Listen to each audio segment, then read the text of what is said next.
할렐루야. 하나님의 일을 행하라 18번째 주만 바라볼지라 라는 제목으로 오늘 하나님의 말씀을 함께 나누도록 하겠습니다. 다 함께 사랑 인사 나누겠습니다. 하나님은 우리의 창조자이십니다. 하나님은 우리의 구원자이십니다. 하나님은 우리의 전능자이십니다. 할렐루야. 사람이 사람을 만나면 역사가 이루어지고 사람이 하나님을 만나면 기적이 이루어집니다. 그 기적의 하나님을 만나시는 저와 여러분이 되기를 소망합니다. 우리가 살아가는 인생에 희노애락이 있을 것이고 또 길흉화복이 있을 것입니다. 많은 사람들은 우연이라는 단어를 통해서 위로함을 받으려 하고 또 자신의 삶의 불행이 마치 전생의 업보 때문에 인하여 고통을 당한다라고 생각들을 합니다. 이는 성경을 가지고 하나님의 말씀을 읽고 하나님의 뜻이 무엇인지를 아는 사람들의 목소리가 아니라 하나님의 말씀이 무지함으로 인하여 세상의 문화와 세상의 종교가 뒤섞여져서 우리 가운데 그것이 옳으냐 사실이냐 우리 가운데 스며져 들어온 그들의 세상의 삶의 문화, 세계관 그들을 그대로 따라 행하는 하나님의 백성들이 있다는 사실입니다. 우리가 살아가는 삶 속에는요 하나님의 절대적인 주권함이 있습니다. 날아가는 새들 또한 하나님께서 먹이지 아니하시고 하나님께서 보호하지 아니하시면 떨어지는 자들이 없고 세상의 이 풀들 또한 하나님께서 자라게 하신다라고 말씀합니다. 우리가 살아가는 삶 속에 어려움이 찾아오십니까? 이유가 있어요. 분명한 이유가 있습니다. 그 이유를 찾지 않는 것은 죄입니다. 죄. 이스라엘이 멸망한 이유는 하나님을 알지 못했기 때문이다라고 성경은 우리에게 말씀하고 있습니다. 무지함으로 인하여서 찾아오는 이 불행들, 이러한 불행이 이 땅 가운데는 더 이상 일어나지 말아야 할 것입니다. 문제는 하나님의 말씀을 듣고도 하나님의 말씀을 알고도 행하지 않는다면 그보다 더 불행한 일은 없을 것입니다. 자, 하나님께서 이제 이스라엘 백성들, 이 성경을 통하여서 이스라엘 역사를 우리 가운데 말씀하시면서 하나님의 계획하신 무엇이냐를 분명하게 이야기해주고 있습니다. 이 땅에 예수 그리스도를 이 땅에 보내실 계획을 하나님께서 하시고 이 이스라엘이라는 민족을 택하시고 그 이스라엘의 민족 가운데 다윗의 계보를 통해서 메시아가 이 땅에 오실 것을 말씀하셨습니다. 그 메시아의 오심은 하나님과 우리와의 관계가 끊어졌던 이 일들을 다시 회복시키기 위해서 예수를 이 땅에 보내신 겁니다. 하나님의 아들이신 그분을 이 땅에 보내시면은 하나님의 놀라운 은혜가 있는 것입니다. 그래서 우리가 이 땅에 살아갈 때에 예수를 바라볼 때에 산소망이 되시는 예수를 바라볼 때에 우리에게 삶에 행복이 있다는 것을 깨닫길 원하십니다. 할렐루야. 자, 열왕기상 3장 14절의 말씀을 보면 하나님의 사람 다윗이 늘 하나님과 동행하였다라고 말씀합니다. 그 다윗이 행함같이 하나님과 함께 걷고 하나님의 음성을 듣고 샤마라는 말씀. 자, 하나님의 말씀을 지켜 행하면이라고 할 때에 하나님의 말씀을 듣고 하나님과 함께 동행할 때에 하나님이 늘 그와 함께 하셨다라는 겁니다. 자, 여기 우리 인생길에 정답이 있는 거예요. 자, 어렵죠. 그러나 시도해봐야 되고 쓰러지더라도 다시 일어서야 되는 것입니다. 하나님의 놀라우심의 계획하심은 모릅니다. 알 수가 없어요. 인간으로서는 알 수가 없는 겁니다. 그러나 우리에게 또한 그때그때 하나님의 말씀을 허락하신다는 거예요.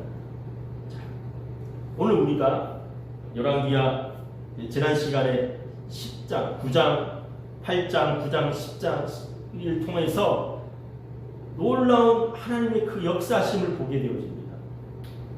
자, 여기 보시면요, 남유다와 북이스라엘의 가장 큰 이 터닝 포인트가 될 만한 사건들이 여러 사건들이 있었습니다. 그 사건들의 핵심이 누구냐? 아합이라는 인물입니다.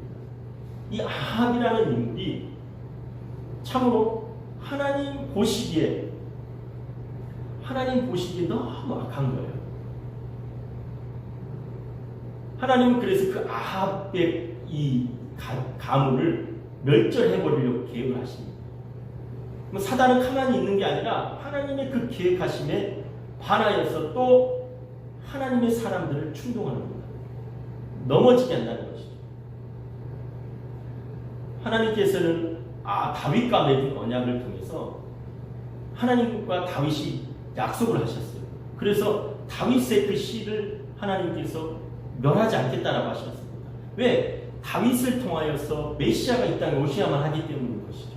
그러나 이스라엘 백성들이 다시 회개하고 돌아오기를 기다리셨습니다. 특히 이 남유다는요, 이 다윗의 후손들을 이기 때문에 하나님의 계획하심은 영원하신 겁니다. 왜? 하나님이 시간치 않으냐 하시기 때문에, 거짓이 없으시기 때문에 거짓말을 하지 않으신다는 거예요. 약속하신다고 하셨습니다. 언약이라는 말은요, 우리가 말하는 프라미스의 약속의 개념이 아닌 겁니다. 프라미스의 약속 개념은 그 약속을 내가 깨트려도 아무런 대가가 없어요. 지켜도 되고 안 지켜도 되는 그런 상황임에도 불구하고, 언약이라는 것은요, 반드시 지켜야만 하는 겁니다. 그 대가는 죽음뿐이라는 겁니다. 하나님께서 아브라함을 찾아오시고 아브라함과 언약을 맺으시면서 불 가운데 임하시면서 그 비둘기 가운데 하나님께서 쪼개면서 지나가시면서 약속하시잖아요. 내가 너와 언약하리라. 둘 중 하나 만약에 말씀을 지키지 않는다면 죽음이라는 거예요. 하나님은 반드시 지키시겠다고 약속하셨으니 아브라함 너는 지키라는 겁니다. 그때 하나님께서 아브라함이 하나님의 말씀을 따라 듣고 행하고 지켜 행할 때에 하나님께서 아브라함을 의로 여기셨다라고 말씀하십니다. 그 아브라함의 후손인 이 유다, 다윗의 후손들이 비록 하나님 앞에 범죄하였음에도 불구하고 하나님은 그들을 향하여서 구원의 손길을 내미시는 겁니다. 그때 하나님의 사람들을 통해서. 그러나 사단은요, 우리로 하여금 넘어뜨리게 하는 겁니다. 아합의 아들 아하시아와 여호람이 있습니다. 자, 아하시아와 여호람이 있는데 아합의 또 딸들이 있어요. 그 아합의 딸들은 누구의 영향 안에 있어요? 물론 아합의 아들들도 이 세 명의 영향 안에 있습니다. 당시 고대 근동에는요, 부인 여럿입니다. 어떤 그 인간의 욕망을 채우기 위한 수단이 아니라 여러 가지 이유가 있지만, 아합의 아내가 여러 있음을 우리가 볼 수가 있어요. 근데 그 가운데 아합의 딸이 남유다의 여호사밧의 아들이 여호람, 아버지와 아들이 아합의 딸을 아내로 맞이하게 됩니다. 여기에는요, 이 사단의 너무너무 계획적인 이 전략이 있다라는 사실을 우리가 보게 되어집니다. 이스라엘이 이미 두동강이가 났어요. 남유다와 북이스라엘로 두동강이 나버렸습니다.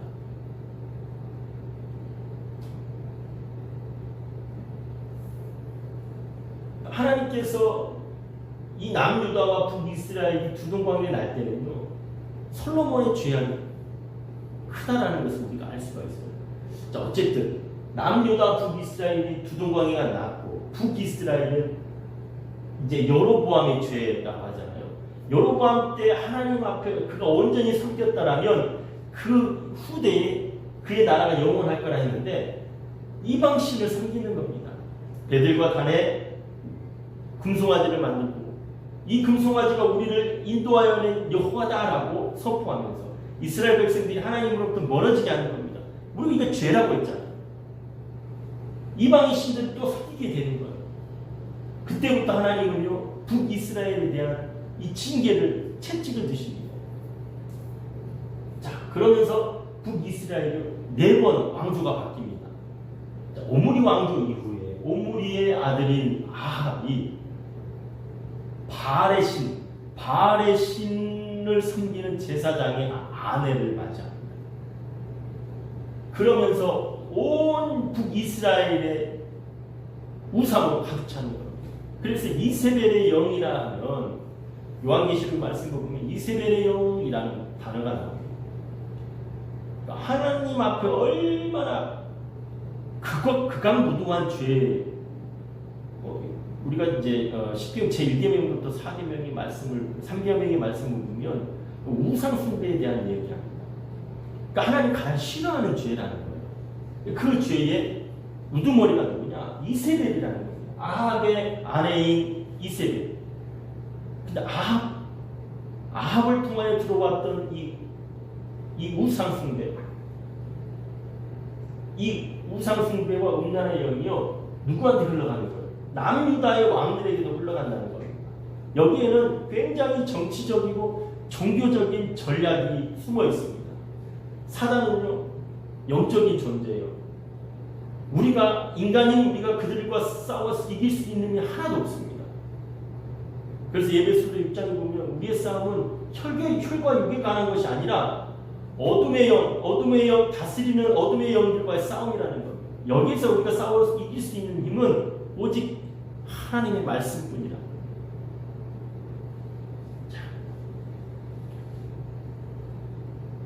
하나님은 예후를 통하여서 북이스라엘의 여호람과 남유다의 아하시아를 하나님께서 제거하십니다. 이세벨 또한 여호람을 통해서 하나님께 제거해 버리십니다. 이미 하나님께서 엘리야와 엘리사를 통해서 말씀하셨던 내용들을 이제 성취하시는 거예요. 자, 동시대 이제 지금 여호람과 남유다의 이 아하시아, 북이스라엘의 여호람과 남유다의 아하시아가 말씀의 핵심이 되어 등장할 때에 이러한 일이 일어난 겁니다. 문제는 왜 하나님께서 아합의 집을 멸하려 하셨던 거예요? 너무 하나님 앞에 범죄하기 때문에 큰 범죄를 지었어요. 하나님의 그 제사장들을, 하나님의 사람들을 다 죽여버린 겁니다.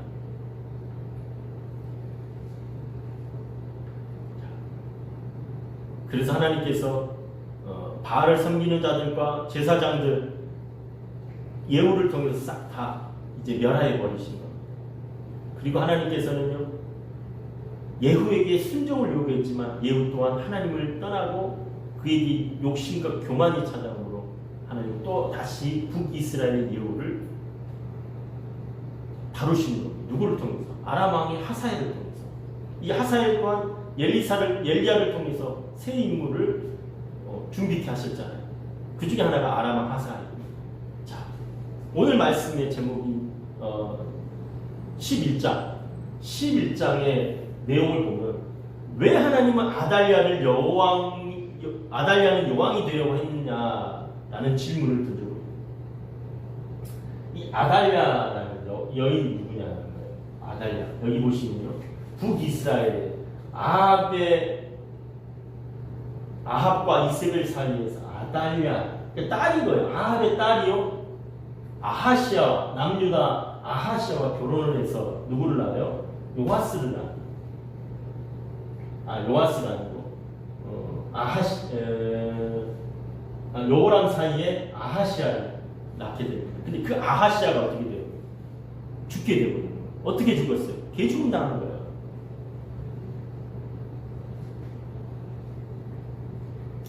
자, 우리가 이 세상을 살아갈 때에 남들에게 끌려가는 인생, 아무런 주관 없이 남들에게 끌려가는 인생, 그런 사람들의 대표적인 모습은 수동적인 거예요. 그러다가 보니까 그 삶의 열매가 어떤 열매가 나와요? 쓴뿌리가 나옵니다. 하나님께서 남유다의 왕이요 북이스라엘의 여호람과 짝짝꿍에서 나가길 하나님께서 원하셨겠습니까? 그렇지 않다는 거예요. 하나님의 사람들 선지자와 제사장들에게 묻고 또 하나님의 뜻이 어디 있는지를 물었다면 이러한 결말이 있지 않았을 겁니다. 문제는 그들이 하나님 앞에 구하지 아니하였기 때문에 나타난 결과라는 거예요. 사단은요 어떤 계략을 짜고 있어요. 지금 남유다와 북이스라엘이 정치적으로 이제 정략 교류를 했잖아요. 그 다음에 종교적으로 하나님을 온 이스라엘이 하나님을 떠나게 만드는 것이 사단의 계략이었던 겁니다. 그러나 하나님은 그들의 계략을 아시고 계셨어요. 그리고 그들의 계략을 무력화시키는 작업을 하고 계셨던 겁니다.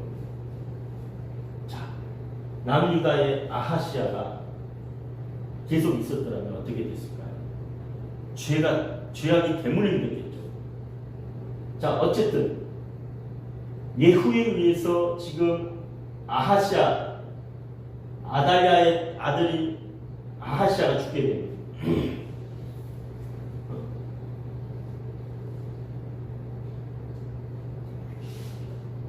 아니. 이제 우리가 지금 헷갈리는 게 뭐냐면 이제 우리나라에도 동명이인이 많잖아요. 이스라엘도 똑같아요. 이제 북이스라엘 보면 아하시아는 누구예요? 형제입니다. 형제. 아달랴하고 형제.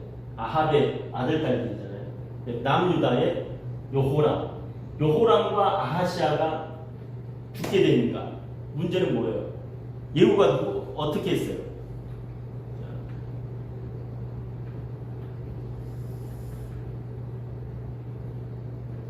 예후가 어떻게 했습니까?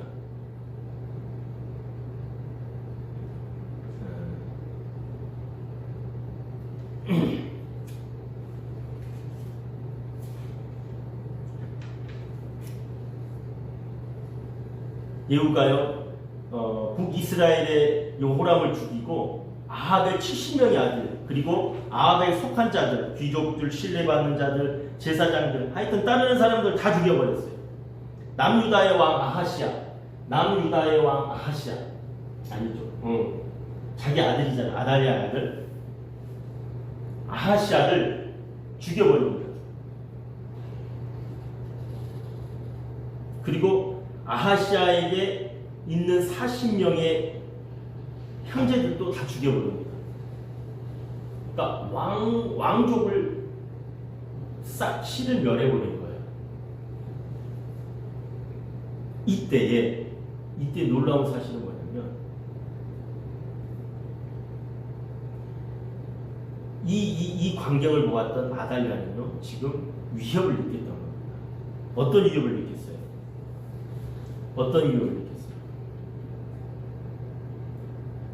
자,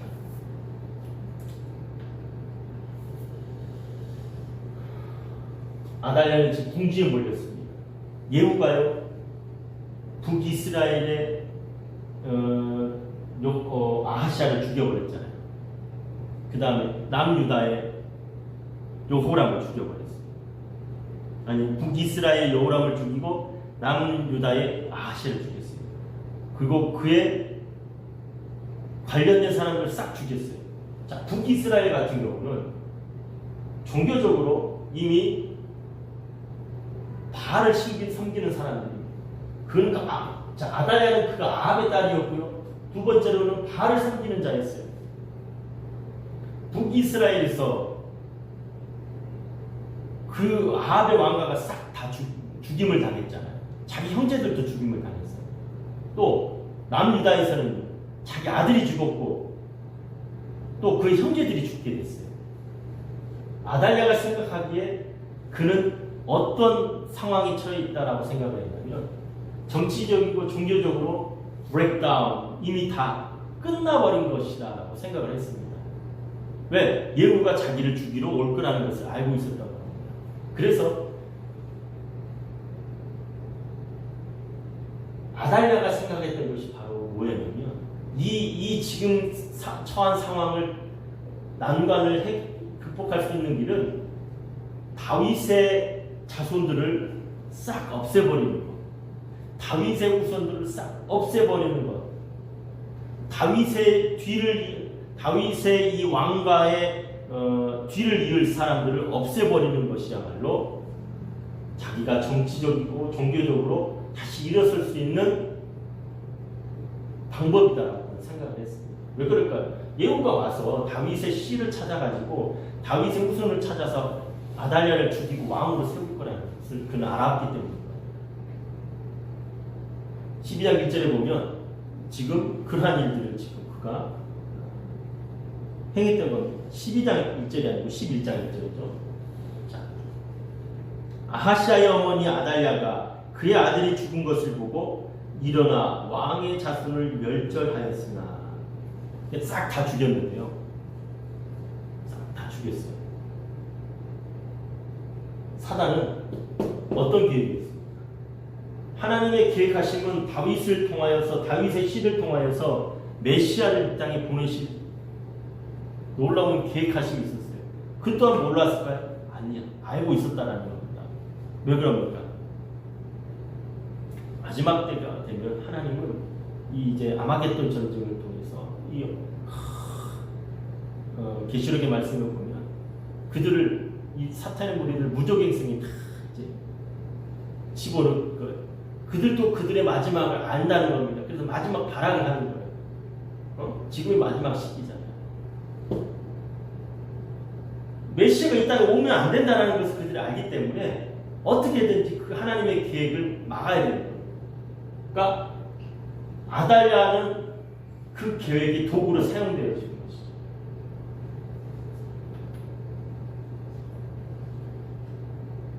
다윗의 후손을 제거하고 하나님의 언약을 파기함으로 예수 그리스도 오심을 차단하려는 계획을 두었던 겁니다. 자, 하나님은 그 반대로 하나님의 계획하신 거예요. 하나님의 사람을 준비한다. 그 하나님의 사람이 누구냐? 여호세바. 자, 여호세바는 누구예요? 여호세바. 여호람의 딸입니다. 여호람의 딸.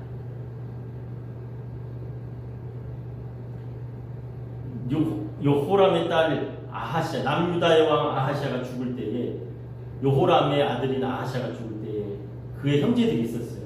여호세바라는 딸이 있었는데 놀라운 사실은 여호세바의 딸이 여호세바가요 그의 남편을 대제사장 여호야다와 결혼을 합니다. 대제사장이라고 여러분 역대기 기자의 말씀을 보면 대제사장이라고 표현합니다. 자, 그렇다면 지금 어떤 일이 있다라는 겁니까? 여호람에게는요 북이스라엘의 아합의 딸을 아내로 맞이해. 이게 정치적인 것이죠. 정치적인 계산이에요. 그러니까 남유다가 살아갈 수 있는 길이 무엇냐를 인간적으로 생각을 했다는 겁니다. 참으로 가슴 아픈 일이에요. 그들이 하나님의 사람임에도 불구하고 육신의 이 옷을 입었기 때문에 인간들이 그렇게 하나님 앞에 나오지 아니함으로 이런 우를 범했던 겁니다. 아달랴를 아내로 맞이했던 겁니다. 또 하나는 그가요 이스라엘 사람을 남유다의 신실한 하나님의 사람들을 또 아내로 맞이했던 것 같아요. 그래서 요세바라는 딸이 있었던 겁니다. 이거는 우리가 이제 전체적으로 한번 생각을 해보게 되는 거예요. 자, 그림을 한번 그려보는 거죠. 요야다가 대제사장인데 이 사실을 요세바가 알게 된 거예요. 요호야 아달랴가 다 죽여버린 겁니다. 그때의 조카 아하시아의 아들이 있었는데 그가 요하스라는 이제 막 태어난 지 얼마 안 돼서 아하시아가 전장에 나갔던 겁니다. 보면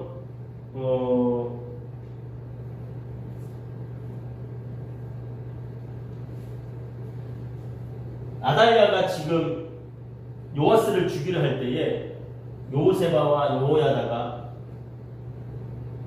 조카인 이 요하스를 숨기고 6년 동안을 성전에서 그를 숨겼다라고 기록이 되어집니다. 그리고 11장 후반부에 보면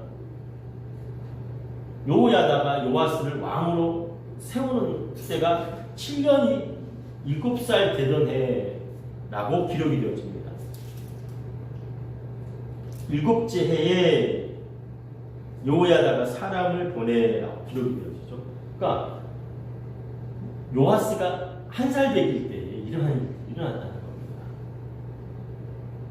하나님의 계획하시면요, 하나님의 사람을 준비하십니다. 이스라엘을 하나님께서 남유다와 북이스라엘 하나님을 떠나서 이방신을 섬기고 다시 선지자들을 통하여서 그들에게 여호와께 돌아오라고 말씀하셨음에도 불구하고 그들이 끝까지 하나님의 말씀을 듣지 아니하니까 그들을 이방 나라에 넘기셔버립니다. 북이스라엘은 아수르, 아시리아에 의해서, 남유다는 바벨론에 의해서 그들이 포로로 끌려갑니다. 북이스라엘은요, 이스라엘인들이 어떻게 되어버렸는지 모릅니다. 그러나 남유다는 바벨로니아는 디아스포라대가 포로로 끌려가서 포로 생활을 하는 거예요. 그리고 70년이 지난 이후에 하나님께서 다시 이 에레미야 선지자를 통해서 다시 본국으로 돌아오게 하시겠다라는 말씀을 주시고 다니엘이 그 말씀을 읽을 때 기도하기 시작합니다. 그리고 하나님의 역사가 이루어지는 것처럼 하나님은 이방 민족을 들어 쓰는 겁니다. 그들을 인생의 채찍으로 사용하신다는 것이죠. 우리가 살아가는 인생을 곰곰이 생각해 보세요. 우리는 지금 어떤 삶을 살아가고 있는가? 바로 하나님 앞에 엎드리는 자들이 하나님의 축복을 받는 거예요. 하나님의 다루심을 보는 것입니다. 이 사단의 계획은요, 너무 철두철미합니다. 하나님의 사람으로 거듭나면 거듭날수록 우리를 향한 그들의 이 공격은요, 거세질 수밖에 없어요. 우리가 그들의 공격으로부터 벗어나는 일은 하나님의 말씀으로 무장하고 또 찬양과 기도로 온전히 서갔을 때만 그들의 우리를 무너뜨리려 하는 이 계략에 넘어지지 않는 것. 자,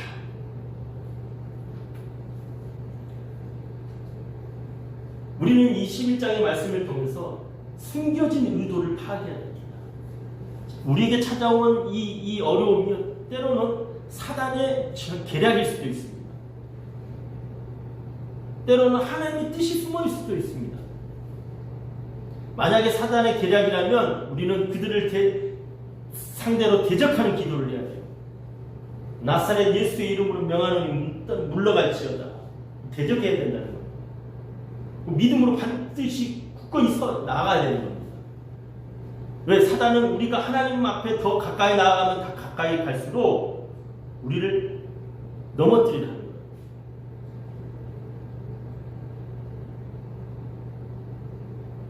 또한 하나님 앞에 간구의 기도를 해야 됩니다. 하나님 우리를 도와주시옵소서. 하나님 우리를 지켜주시옵소서. 저 어둠의 영들로부터 하나님 나를 붙잡아 주시옵소서. 그들은 호시탐탐 우리를 노려보거든요. 여우가요, 성을 이 돌무덤, 돌담을, 이제 우리가 돌담이라 하지만 흙으로 지어졌잖아요. 그러니까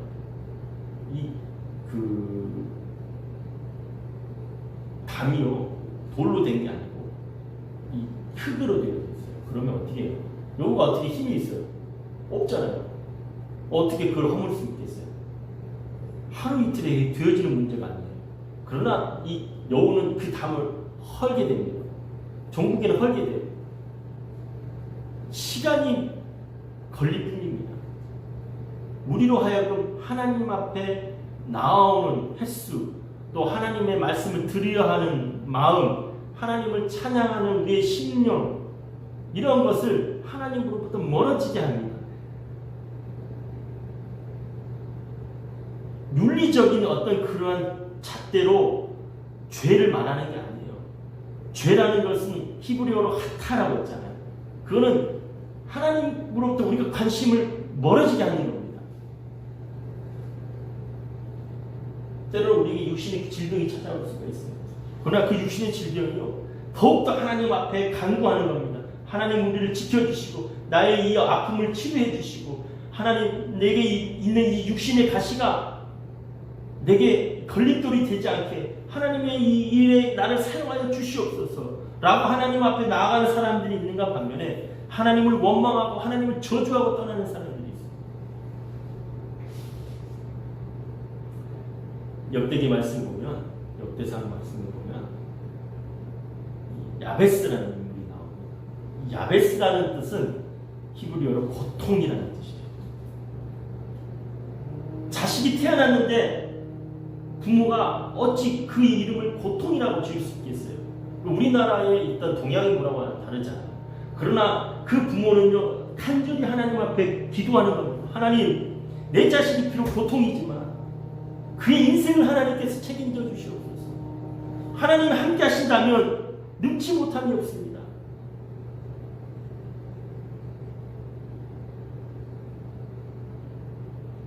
하나님 앞에 간구하는 그 부모의 믿음을 통해서 이 자녀가 성장하는 겁니다. 하나님의 사랑으로.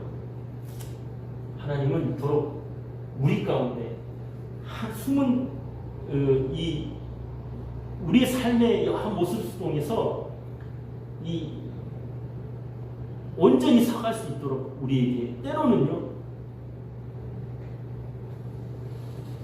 육신의 질병도 찾아올 수 있습니다. 그런 사단은 우리를 그로하여 넘어지게 하는 겁니다. 그러나 그 육신의 질병을 통해서 다시 하나님 앞에 온전히 나아가기를 하나님 원하시는 겁니다. 만약 거기에 하나님의 뜻이 숨은 뜻이 있다면 우리 철저히 하나님 앞에 순종해야 되는 겁니다. 그리고 하나님의 인도하심을 보여야 돼요. 그 시간이요 짧으면 짧을 수도 있지만 길 수도 있습니다. 말 그대로 고통입니다. 고통. 이스라엘 백성들이 광야를 건널 때 마실 물이 없어서 하나님 앞에 원망했던 그때 하나님께서 마라라는 지역, 이 마라가 고통이라는 뜻이에요. 그 가운데서 생수의 그 물이 솟아난 것처럼 하나님은 우리 가운데 고통 가운데 있지만 하나님 앞에 간절히 구하는 자들에게 은혜를 베푸실 거라는 것을 믿으시기 바랍니다. 할렐루야. 너는 내게 부르짖으라. 내가 내게 응답하겠고 내가 알지 못하는 크고 비밀한 일을 내게 보이리라 말씀하십니다.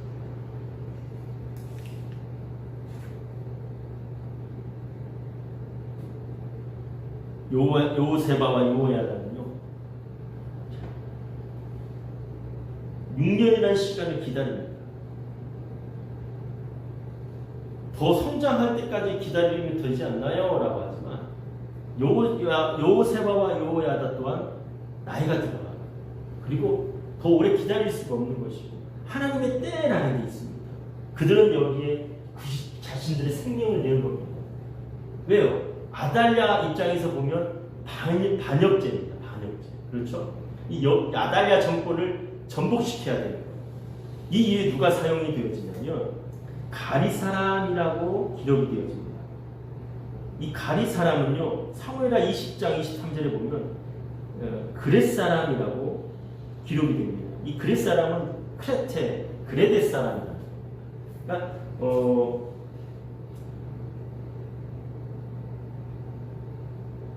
친위대 중에 외국인들 용병이 있었다는 거예요. 자, 한번 생각해 볼까요? 아달랴가 정권을 잡고 그의 군대를 자신들의 신복으로 가득 채웠을 거 아니겠습니까? 근데 그 가운데 친위대 중에 용병들이 있었어요. 그들에게 언약을 맺습니다. 그들을 불러가지고 언약을 맺는다는 말은 이제 유대 관계가 있었다는 거겠죠. 또 그들 유대 관계를 통해서 이제 아달랴 정권을 정복시키는 계획을 그들과 나눴을 겁니다. 그리고 언약을 맺었다는 것은 생명을 내어놨다는 겁니다. 만약에 진짜 이 상황이 풍전등화 같은 것이죠. 이제는 7살 되기 이 조카를 왕으로 세워야 되는데 그거 다윗의 이 감을 이어가야 되고 하나님의 이 이 구원의 계획하심을 이루어가야 되는데 생명을 내어놓지 않겠습니까? 여호와 야다는 하나님의 일을 실행함에 있어서 오직 주께만 의지했다라는 것을 우리는 알 수가 있어요. 하나님을 향한 전적인 신뢰가 있어야만 가능한 겁니다. 우리에게 나타난 이런 여러 가지 현상들, 우리에게 나타난 이 여러 가지 현상들을 우리는 쫓아가서는 안 돼요. 부안해동해서도 안 됩니다. 가만히 감당하고 상황을 지켜봐야 돼요. 그리고 이면에 어떤 의도가 숨겨져 있는지 우리는 알아내야 합니다. 어떻게? 기도. 하나님과의 그 교감을 통해서 하나님의 음성을 들어야 돼요. 철저히 사단이 우리를 지금 넘어뜨려 하는 것인지, 하나님의 이 숨은 뜻이 있는 것인지, 우리는 겸손히 하나님 앞에 나와야 됩니다. 성경의 여러 이야기를 보게 되면 우리의 모든 것이 영적 싸움이라는 것을 보여주고 있습니다. 에베소 6장 10절에서 10절에서 20절까지의 말씀을 보면 우리들의 싸울 것은 혈기가 아니요 육체가 아니다라고 말씀합니다. 우리의 싸움이 인간과의 싸움이 아니라 영적인 존재와의 싸움이라는 겁니다. 자, 우리 한번 말씀을 들어볼까요?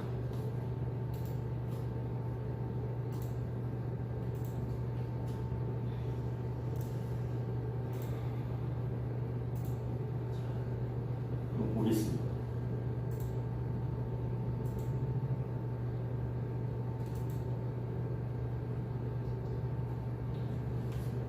에베소서 말씀 보도록 할게요.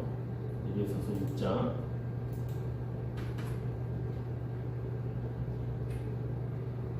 10절 봅니다. 끝으로 너희가 주 안에서 그 힘의 능력으로 강건하여지고 마귀의 관계를 능히 대적하기 위하여 하나님의 전신갑주를 입으라. 뭘 입으라고요? 하나님의 전신갑주 아모를 입으라. 우리의 씨름은 혈과 육과 상대하는 것이 아니요 통치자들과 권세자들과 이 어둠의 세상 주관자들과 하늘에 있는 악한 영들을 상대합니다. 사단의 졸개들과 사단의 졸개들, 귀신과 마귀들을 상대로 우리가 싸우는 겁니다. 그러므로 하나님의 전신갑주를 입으라. 하나님의 전신갑주, the full armor of God. 이는 악한 날에 너희가 능히 대적하고 모든 일을 행한 후에 서기 위함이라. 그런즉 서서 진리의 띠를 띠고 진리로 너희 허리를 띠를 띠고 의의 호신경을 붙이고 평안의 복음이 준비한 것으로 신을 신고 모든 것 위에 믿음의 방패를 가지고 이로써 능히 악한 자의 모든 불화살을 소멸하고 구원의 투구와 성령의 검과 하나님의 말씀을 가지라. 모든 기도와 간구를 하되 항상 성령 안에서 기도하고 이를 위하여 뛰어 구하기를 항상 힘쓰며 여러 성도를 위하여 구하라. 또 나를 위하여 구할 것은 내게 말씀을 주사 나로 입을 열어 복음의 비밀을 담대히 알리게 하소서 할 것이니 이 일을 위하여 내가 쇠사대 메인 사신이 된 것은 나로 이 일에 당연히 할 말을 담대히 하게 하는 것입니다. 사도 바울이요, 이제 영안이 열려서 우리 가운데 놀라운 것들을 말씀하고 있는 겁니다.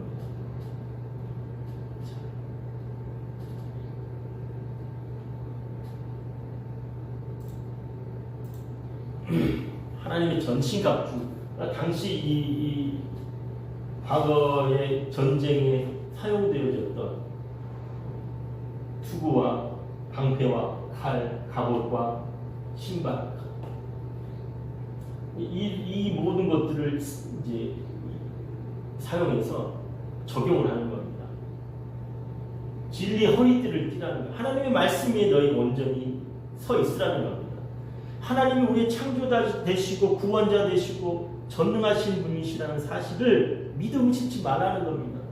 그리고 구원의 투구를 쓰고 믿음의 방패를 가지고 성령의 검을 가지고 의의 형구를 붙이고 복음에 예비한 신을 신고 싸우라는 거예요. 싸울 때 어떻게 싸워요? 기도하는 거예요. 이거 다 해서 되는 게 아니라 기도하라는 겁니다. 기도하지 않고는 이길 수가 없다는 것입니다. 무너질 수밖에 없어요. 왜? 하나님의 그 뜻이 어디 있는지, 하나님께서 우리 가운데 계획하신 무엇인지, 그들을 어떻게 싸울 것인지 말씀해 주시겠다라는 거예요.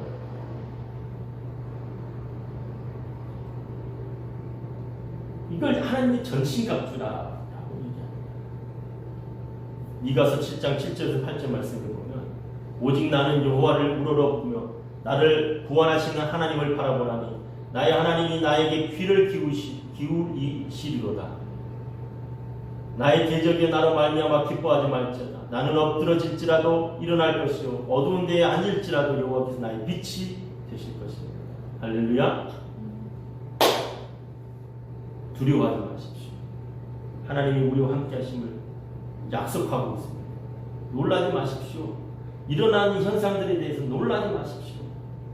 선포하십시오. 그리고 하나님 앞에 나오십시오. 하나님의 인도하심을 구하고 하나님의 인도하심을 따르는 저와 여러분이 되기를 소망합니다. 기도하겠습니다. 살아계신 하나님을 찬양합니다. 살아계신 하나님을 의지합니다. 성령 하나님 이 시간 우리 가운데 임하여 주시옵소서. 하나님 앞에 우리의 삶을 드리며 나아가길 원하오니 주님 이 시간 기도하며 나아갑니다. 주여 두 손 들고 기도할 때에 우리의 모든 환경을 하나님께서 다스려 주시옵소서. 하나님 나는 할 수 있는 게 아무것도 없습니다. 오 성령님 기름 부어 주시옵소서. 반주해 주세요. 하나님 감사합니다. 오 주님 감사합니다. 성령님 인도하여 주시옵소서. 오 성령님 함께하여 주시옵소서. 나사렛 예수의 이름으로 명하는 어둠의 영들아 우리 안에 거하는 더러운 것들아 떠나갈지어다. 우리 안에 불신을 조장하는 것들아 떠나갈지어다. 하나님의 여호와 되심을 선포할지어다. 하나님 두려워하지 않게 하시고 담대히 일어서게 하여 주시옵소서. 내게 능력 주시는 자 안에서 내가 모든 것을 할 수 있다 하셨어. 하나님의 성령이 이 시간 우리와 함께하옵소서. 주님 감사합니다. 오 성령 하나님 인도하여 주시옵소서.